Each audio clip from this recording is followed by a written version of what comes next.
everybody. For most of us, the word betting has a negative connotation.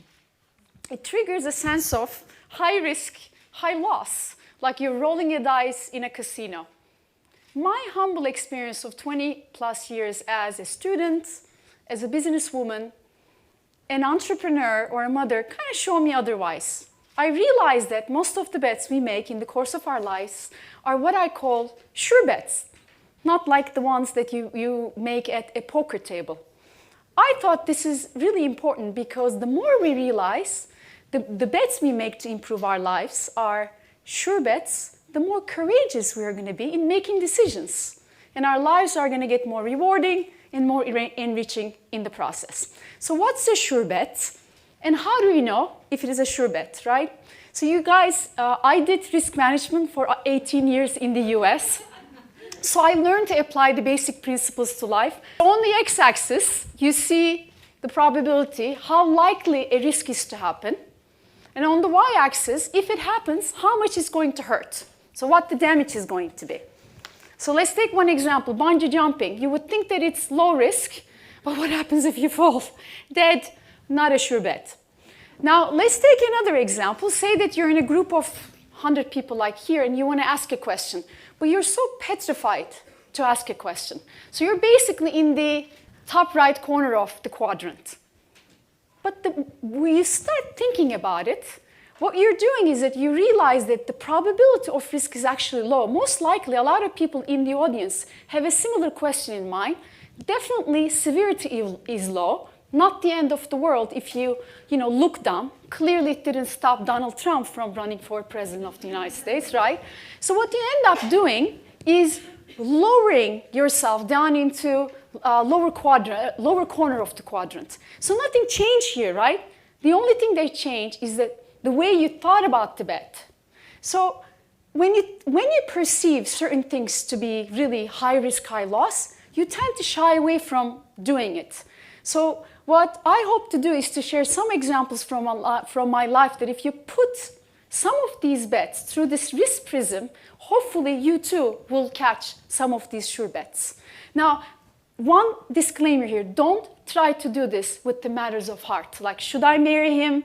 Is this a good new guy? That doesn't work, okay? That seems to be still a really high stakes gamble. I was about 13, 14 when my uncle took me to Bosphorus University here in Istanbul. It was love at first sight.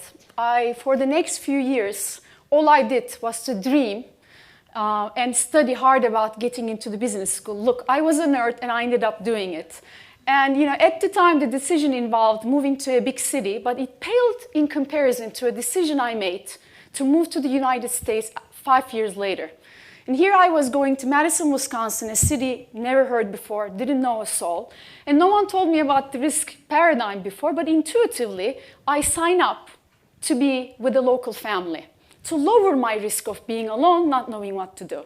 And it turned out to be a wonderful experience. Otherwise, how would I learn like this religion, Scientology, where we would gather together and pray so that we can cure an illness with our spiritual strength. And this was absolutely fascinating. And when you bet on education, right, when you bet on new experiences, clearly it pays off down the road in a big way. And you might say, well, that's a no-brainer bet, Nil, so what's the big deal? But when I mentor young women from smaller cities in Turkey, I hear things like this. Well, I don't want to go to that big city because of the perceived risk.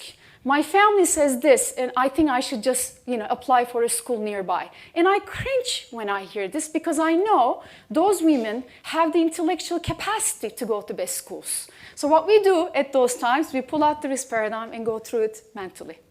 In my last job, previous job, in Boston, I was responsible for M&A consulting. So I had a small team of very smart people like financial wizards and lawyers.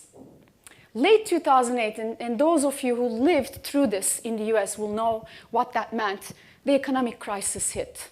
No M&A deals, we were petrified we were going to lose our jobs.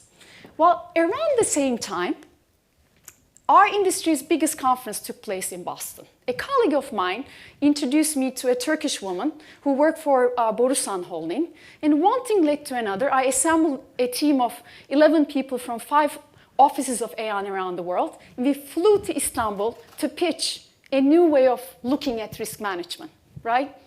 And when you think about it, it was a huge risk I took because I was definitely doing something outside of my own territory, definitely outside of my job description, so much so that I actually paid out of my own pocket plane tickets to go to Istanbul. But in my mind, it was a calculated bet. I knew our success probability was going to be high. More importantly, not doing something had more dire consequences of doing something, which is I had to do something to protect my team against job cuts. What happened was that we ended up winning the Borusan account, and it turned out to be a global deal of the year. We got recognized in a video, etc. And what happened after that surprised people even more, because I decided to fly to Chicago, Aon's headquarters, to speak to the CEO of Aon. And mind you, this is a $12 billion company, and I'm going over there to speak to him, who he knew by name by this time. I wanted to convince him to move me to Istanbul. And it was, again, based on the premise of, look, there were more opportunities to pursue. If we didn't do this, we would lose more.